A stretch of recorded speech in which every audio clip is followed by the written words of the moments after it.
ನಮಸ್ಕಾರ ವೀಕ್ಷಕರೇ, ನೀವು ನೋಡ್ತಾ ಇರೋದು ಆದ್ಯಂತ್ ಮೀಡಿಯಾ. ಗ್ಯಾಸ್ ಸ್ಟವ್ಗಳು ಎಷ್ಟು ಸ್ಪೀಡ್ ಆಗಿ ಅಡುಗೆ ಮಾಡಿದ್ರು ಕೂಡ ನಮ್ಮ ಹಿಂದಿನ ಕಾಲದ ಕಟ್ಟಿಗೆ ಒಲೆಯಲ್ಲಿ ಬೆಂದಂತಹ ರೊಟ್ಟಿ ಅನ್ನದ ರುಚಿನೇ ಬೇರೆಯಾಗಿರುತ್ತೆ. ಆ ರುಚಿಯನ್ನ ಸವಿದೋರೆ ನಿಜಕ್ಕೂ ಕೂಡ ಭಾಗ್ಯವಂತರು. ಯಾಕಂದ್ರೆ ಕಟ್ಟಿಗೆ ಒಲೆಯಲ್ಲಿ ಊಟ ಮಾಡೋದು ಆ ಫುಡ್ ಅಲ್ಲಿರುವಂತಹ ಸ್ಮೋಕಿ ಫ್ಲೇವರ್ ಊಟಕ್ಕೆ ಒಂದು ರುಚಿಯನ್ನೇ ನೀಡುತ್ತೆ. ಹಾಗಾದ್ರೆ ಬನ್ನಿ, ಕಟ್ಟಿಗೆ ಒಲೆಯಲ್ಲಿ ಅಡುಗೆ ಮಾಡೋದ್ರಿಂದ ನಮ್ಗೆ ಸಿಗುವಂತಹ ಬೆನಿಫಿಟ್ಸ್ ಗಳೇನು, ಅದರಿಂದ ಸಿಗುವಂತಹ ಉಪಯೋಗವನ್ನ ಕಂಪ್ಲೀಟ್ ಆಗಿ ತಿಳಿಸ್ತಾ ಇದ್ದೀನಿ. ನೀವು ಆದ್ಯಂತ್ ಮೀಡಿಯಾ ಚಾನಲ್ನ ಈಗಲೇ ಸಬ್ಸ್ಕ್ರೈಬ್ ಮಾಡ್ಕೊಳ್ಳಿ. ವಿಡಿಯೋಗಳು ಇಷ್ಟ ಆಗ್ತಾ ಇದ್ರೆ ಲೈಕ್ ಬಟನ್ ನ ಒಮ್ಮೆ ಕ್ಲಿಕ್ ಮಾಡಿ. ಕಟ್ಟಿಗೆ ಒಲೆಯಲ್ಲಿ ತಯಾರಿಸಿದ ಊಟ ತನ್ನದೇ ಆದ ವಿಶಿಷ್ಟ ರುಚಿ ಮತ್ತು ಪರಿಮಳಕ್ಕೆ ಹೆಸರುವಾಸಿಯಾಗಿದೆ. ಇತ್ತೀಚಿನ ದಿನಗಳಲ್ಲಿ LPG ಸಿಲಿಂಡರ್ಗಳ ಕೊರತೆಯಿಂದಾಗಿ ಕರ್ನಾಟಕದ ಹಲವೆಡೆ ಹೋಟೆಲ್ಗಳು ಮತ್ತು ಮಠಗಳಲ್ಲಿ ಸಾಂಪ್ರದಾಯಿಕ ಕಟ್ಟಿಗೆ ಒಲೆಗಳ ಬಳಕೆ ಮತ್ತೆ ಹೆಚ್ಚಾಗ್ತಾ ಇದೆ.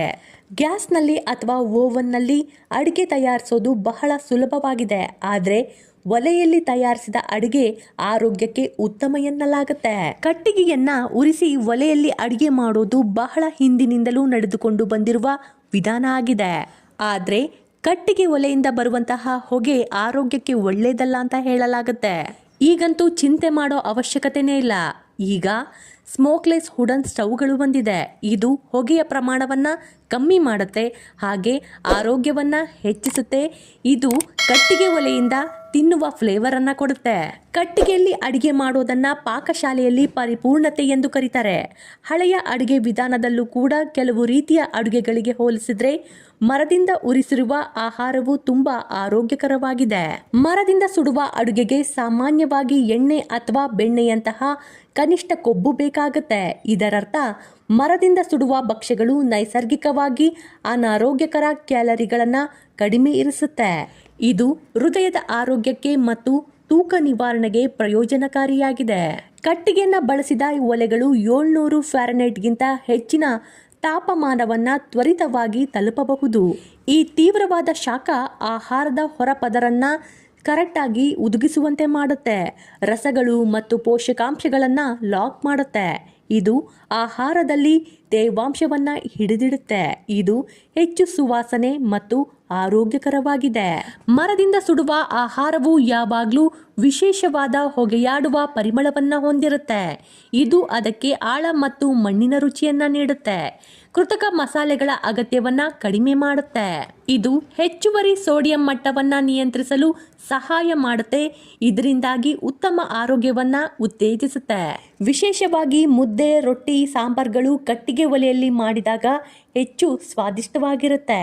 ಕಟ್ಟಿಗೆ ಒಲೆಯಲ್ಲಿ ಶಾಖವು ಸಮನಾಗಿ ಮತ್ತು ನಿಧಾನವಾಗಿ ಹರಡುತ್ತೆ. ಕಡಿಮೆ ಉರಿಯಲ್ಲಿ ದೀರ್ಘಕಾಲ ಬೇಯುವ ಆಹಾರದಲ್ಲಿ ಪೋಷಕಾಂಶಗಳು ಅಂದರೆ ವೈಟಮಿನ್ ಮತ್ತು ಮಿನರಲ್ಸ್ ನಾಶವಾಗದೆ ಹಾಗೆ ಉಳಿಯುತ್ತೆ. ಇದು ಜೀರ್ಣಕ್ರಿಯೆಗೆ ಪೂರಕವಾದ ಆಹಾರವನ್ನ ಒದಗಿಸುತ್ತೆ. ಇದು ಆಹಾರದಲ್ಲಿ ತೇವಾಂಶವನ್ನ ಉಳಿಸಿಕೊಳ್ಳುತ್ತೆ ಮತ್ತು ಹೆಚ್ಚು ಸುವಾಸನೆ ಮತ್ತು ಆರೋಗ್ಯಕರವಾಗಿರುತ್ತೆ.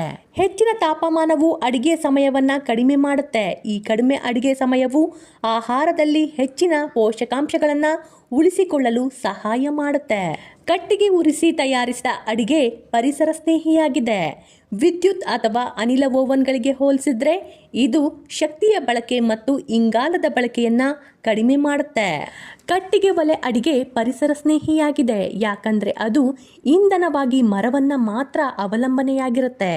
ಅನೇಕ ಪರಿಸರವಾದಿಗಳು ಮರದಿಂದ ಸುಡುವ ಆಹಾರವನ್ನ ವಿರೋಧಿಸ್ತಾರೆ.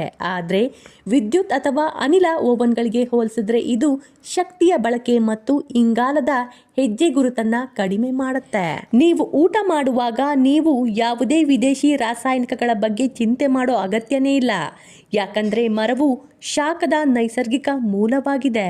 ಯಾವುದೇ ವಿದೇಶಿ ರಾಸಾಯನಿಕಗಳ ಅಗತ್ಯವಿಲ್ಲದೆ ಮರವು ಶಾಖವನ್ನ ಉತ್ಪಾದಿಸುತ್ತೆ. ಪರಿಣಾಮವಾಗಿ ಮರದಿಂದ ಸುಡುವ ಭಕ್ಷ್ಯಗಳು ಆರೋಗ್ಯಕರ ಆಯ್ಕೆಯಾಗಿದೆ. ಸಾಮಾನ್ಯವಾಗಿ ಕಟ್ಟಿಗೆ ಒಲೆ ಅಡಿಗೆಗೆ ಮಣ್ಣಿನ ಪಾತ್ರೆಗಳನ್ನ ಅಥವಾ ಹಿತ್ತಾಳೆ ಪಾತ್ರೆಗಳನ್ನೇ ಹೆಚ್ಚಾಗಿ ಬಳಸಲಾಗ್ತಾ ಇತ್ತು. ನಮ್ಮ ಹಿರಿಯರು ಅಥವಾ ನಮ್ಮ ಪೂರ್ವಜರು ಹಿತ್ತಾಳೆ ಪಾತ್ರೆಗಳನ್ನ ಯಾಕೆ ಬಳಸ್ತಾ ಇದ್ರು ಅಂತ ನೀವು ತಿಳ್ಕೋಬೇಕು ಅಂದ್ರೆ ಈಗಲೇ ನನ್ನ ಯೂಟ್ಯೂಬ್ ಚಾನಲ್ನ ವಿಸಿಟ್ ಮಾಡಿ. ಅದರಲ್ಲಿ ಹಿತ್ತಾಳೆ ಪಾತ್ರೆ ಬಗ್ಗೆ ಕಂಪ್ಲೀಟ್ ಮಾಹಿತಿ ಇದೆ. ಇನ್ನು ಕಟ್ಟಿಗೆ ಒಲೆಯಲ್ಲಿ ಮಣ್ಣಿನ ಪಾತ್ರೆಗಳನ್ನ ಯಾಕೆ ಬಳಸ್ತಾ ಇದ್ರು ಅಂದ್ರೆ ಇದು ಆಹಾರದಲ್ಲಿ ದೇಹದಲ್ಲಿರುವಂತಹ ಅಸಿಡಿಟಿಯನ್ನ ಸಮತೋಲನಗೊಳಿಸಿ ಆಲ್ಕಲೈನ್ ಗುಣವನ್ನ ಹೆಚ್ಚಿಸ್ತಾ ಇತ್ತು. ಜೊತೆಗೆ ಹಿತ್ತಾಳೆ ಪಾತ್ರೆಗಳು ಅದರಲ್ಲಿರುವಂತಹ ರೋಗ ನಿರೋಧಕ ಶಕ್ತಿಯನ್ನ ಹೆಚ್ಚಿಸಿ ಸಹಾಯ ಮಾಡ್ತಾ ಇತ್ತು. ಆಧುನಿಕ ಗ್ಯಾಸ್ ಒಲೆಗಳಲ್ಲಿ ಶಾಖವು ಅತಿ ವೇಗವಾಗಿ ಪಾತ್ರೆ ತಳಕ್ಕೆ ತಗುಲುತ್ತೆ. ಇದರಿಂದ ಆಹಾರ ಬೇಗ ಬೆಂದ್ರೂ ಪೂರ್ಣ ಪ್ರಮಾಣದ ರುಚಿ ಬರೋದಿಲ್ಲ. ಆದ್ರೆ ಕಟ್ಟಿಗೆಯ ಶಾಖವು ಪಾತ್ರೆಯ ಸುತ್ತಲೂ ಹರಡೋದ್ರಿಂದ ಆಹಾರವು ಒಳಗಿನಿಂದ ಸಂಪೂರ್ಣವಾಗಿ ಬೇಯುತ್ತೆ.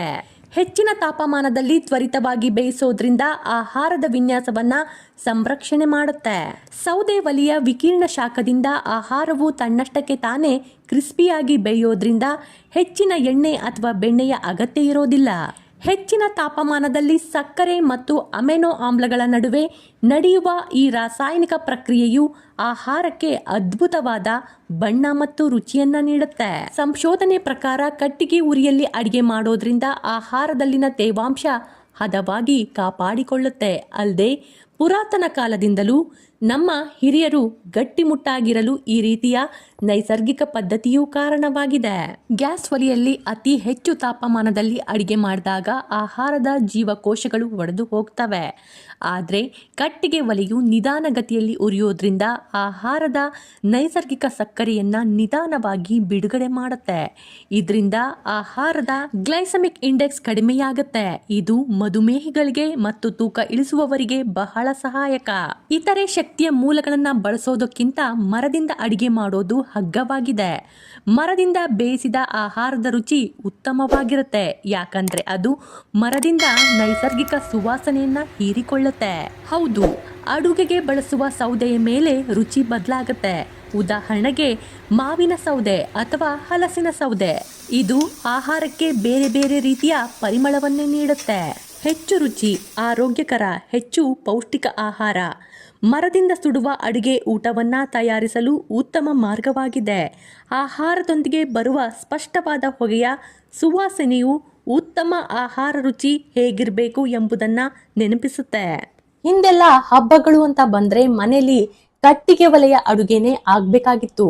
ಇವು ಕೇವಲ ಒಂದು ಸಾಧನಗಳಾಗಿರ್ಲಿಲ್ಲ, ಇದು ಮನೆಯ ಪಾಸಿಟಿವ್ ಎನರ್ಜಿಯ ಕೇಂದ್ರಗಳಾಗಿತ್ತು. ನನ್ನ ವಿಡಿಯೋಗಳು ನಿಮ್ಗೆ ಇಷ್ಟ ಆಗ್ತಾ ಇದ್ರೆ ಲೈಕ್ ಮಾಡಿ, ಶೇರ್ ಮಾಡಿ, ಸಬ್ಸ್ಕ್ರೈಬ್ ಮಾಡೋದನ್ನ ಮಾತ್ರ ಮರಿಲೇಬೇಡಿ. ಧನ್ಯವಾದಗಳು.